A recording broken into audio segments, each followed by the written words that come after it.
Hindi talaga natin masasabi kung kailan tayo dadapuan ng sakit at usong-uso na naman nga yan ngayon kaya naman dapat mas doble ingat pa nga tayo.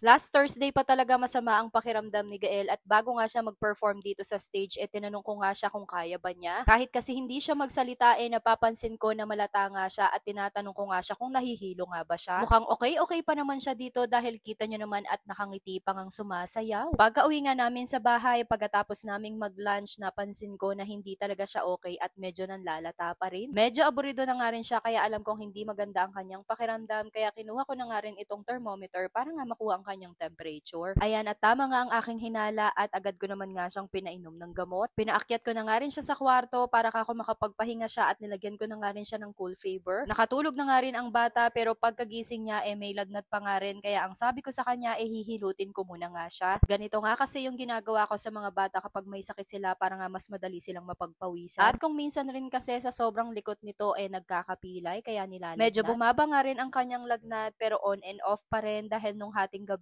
tumaas na naman nga ulit. Pinainom ko nga ulit siya ng gamot at kinabukasan medyo umukoy-okay na nga siya. Nakikipaglaro pa nga siya kay Hachi kaya ang sabi ko lumabas kami para makapagpaaraw nga din siya. Nandito lang din kami sa tapat ng bahay at ayan lakad-lakad nga silang dalawa ni Hachi ko. Mabuti na nga lang din at meron na agad sikat ng araw dito sa tapat ng bahay para hindi na nga rin kami palalayo. Maganda rin kasi talaga ang unang sikat ng araw sa katawan ng bata at ayan napagpawisan naman siya kahit papaano. Akala ko nga rin hindi na nga babalik ang kanyang lagnat dahil ayan at masigla na nga ulit at malakas na nga rin siyang kumain. Nilaga pa nga ang nirequest niyang ulam kasi nga gusto nga daw niya ng may sabaw. Kinagabihan, eto na nga at tumaas na naman nga ang kanyang lagnat kaya sabi ko hihilutin ko nga ulit siya para mapagpawisan. Ginawa ko na nga rin sa kanya itong pagsusuob dahil bukod nga sa lagnat meron din siyang ubo at sipon. Pinagpawisan din naman siya kahit papaano at eto nga pinalitan ko na nga rin siya ng damit. Ninebulizer na nga rin namin siya para mas maging maginhawa ang kanyang paghinga. At kaninang umaga nga pagkagising niya ganun pa rin bukod sa malata siya meron pa nga rin siyang lagnat at parehas na nga rin kaming masama ang pakiramdam. Kaya sabi ko sa kanya tara at isusuob ko nga kako ulit siya dahil hindi talaga nawawala ang kanyang lagnat. Ganito naman tayong mga nanay hanggat kaya ng home remedy para matanggal ang sakit ng ating mga anak gagawin talaga natin. Pero syempre iba pa rin kapag napapacheck up ang ating mga anak kaya sabi ko sa kanya magpahinga muna siya saglit at ipapacheck up na namin siya maya-maya. Nag-request nga siya na dito na nga lang din kami sa kwarto kumain dahil medyo nanlalata pa talaga siya. Naglalambing nga rin ang bata kaya sabi niya subuan ko na nga lang din daw siya. Kahapon nga panay-iyak nga ito dahil sabi niya malapit na nga ang kanyang birthday, umiiyak siya dahil baka daw hindi siya gumaling. Diyos mio, manang-mana sa mami na iyak.